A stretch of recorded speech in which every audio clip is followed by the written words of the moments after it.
Corrió en el año 844, reinando en Asturias Ramiro. Aparecieron en el horizonte unas velas como nunca se habían visto en tierra Astur.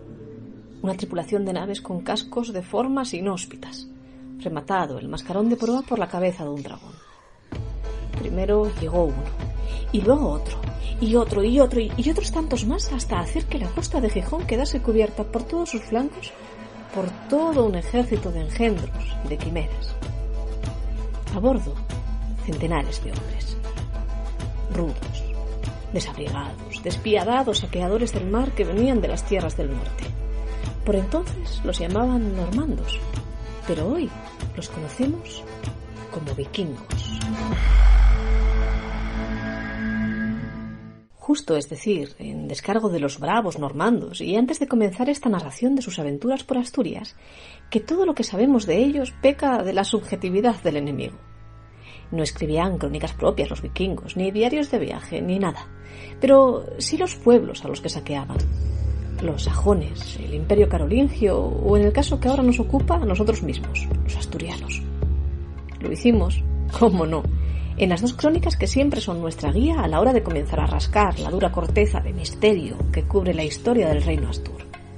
La albeldense, por un lado, que se acabó en el año 881, y la de Alfonso III, en su versión rotense u obetense más posterior.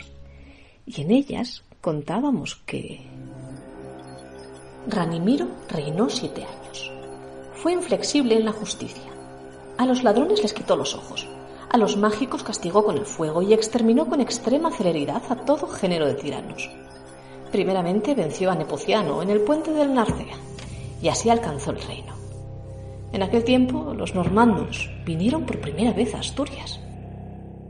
Claro que luego, en el romántico siglo XIX, los cronistas exagerarían un poco el invento.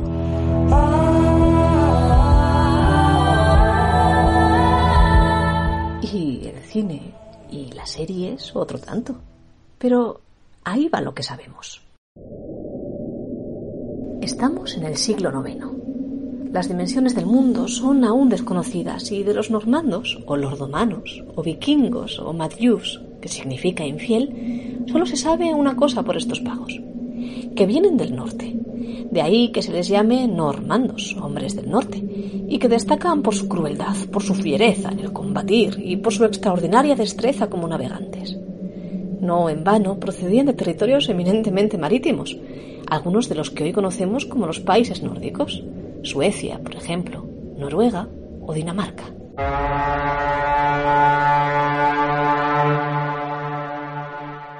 Aquí, en ese tiempo, reina Ramiro el I, o Ranimiro según las crónicas. Es el hijo de Bermudo I y de Ucenda Nunilona, y ha sucedido años atrás a Alfonso II, que de tan casto que era, no tuvo ningún hijo. Eran primos. Ramiro no había visto a un solo vikingo en su vida, cuando fue informado de que los normandos habían llegado a aguas de Gijón, un lugar que hasta ese entonces no aparece en las crónicas y que ahora, con los indeseados visitantes, comienza a escribir su historia.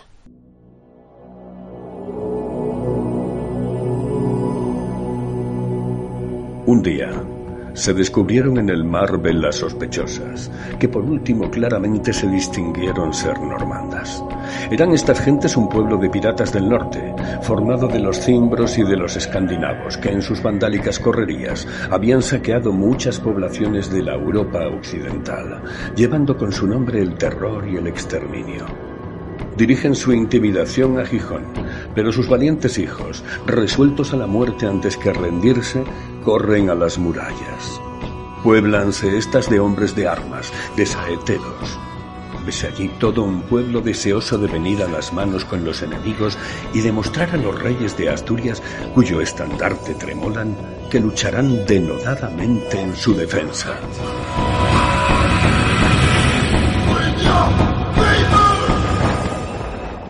Así lo narra Estanislao Rendueles, el autor de la monumental Historia de la Villa de Gijón desde los tiempos más remotos hasta nuestros días. Un gijonés de pro que tiene en muy alto concepto no solo a aquellos con los que convivió en el siglo XIX, sino también a los que se batieron, según él, contra los vikingos. El normando, al ver tanto valor, tanto entusiasmo, titubea primero y por último, levando anclas, se lanza al mar. Furioso en su despecho de verse contenido por el heroísmo de un pueblo.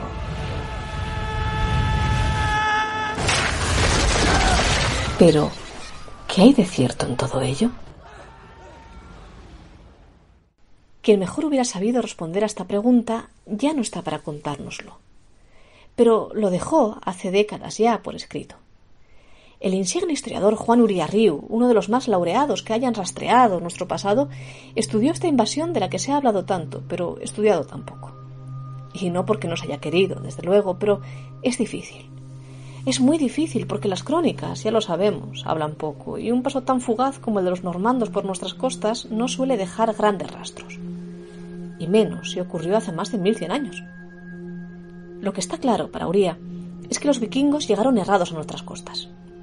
Porque aquí no había grandes ciudades, ni grandes tesoros que rastrear, no, pero sí muy cerca, en La Coruña, allá donde se yergue la Torre de Hércules, a la que los normandos, por cierto, llamaban Far. Ahí creen estos hombres del norte que se esconden enormes tesoros. Y hacia allá se dirigen, siempre bordeando la costa, pues sus barcos no tenían cocina y necesitan ir parando, claro, en tierra para alimentarse.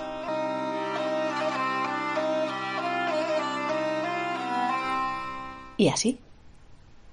¿Qué fue de aquellos resolutivos vikingos guiados a unas tierras que probablemente nunca quisieron visitar? Pues no les fue del todo bien.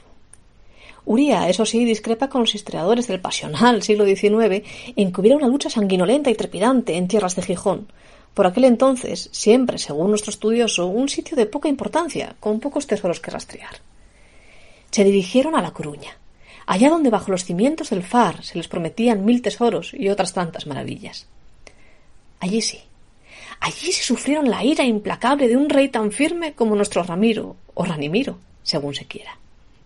Les plantaron cara a unas tropas formadas por los hombres del conde de aquellos pagos y con la inestimable ayuda de las regias también. Dicen las crónicas que de aquella ardieron en llamas gran número de las naves con forma de dragón que traían aquellos hombres del norte. Que muchos murieron, caídos en combate, y que los que pudieron escapar a la firmeza de nuestros ejércitos pusieron rumbo al interior, concretamente hacia Hispalis, Sevilla. Pero nunca se nos debe olvidar que quien esto escribió era el principal interesado de que así se creyera en los años venideros.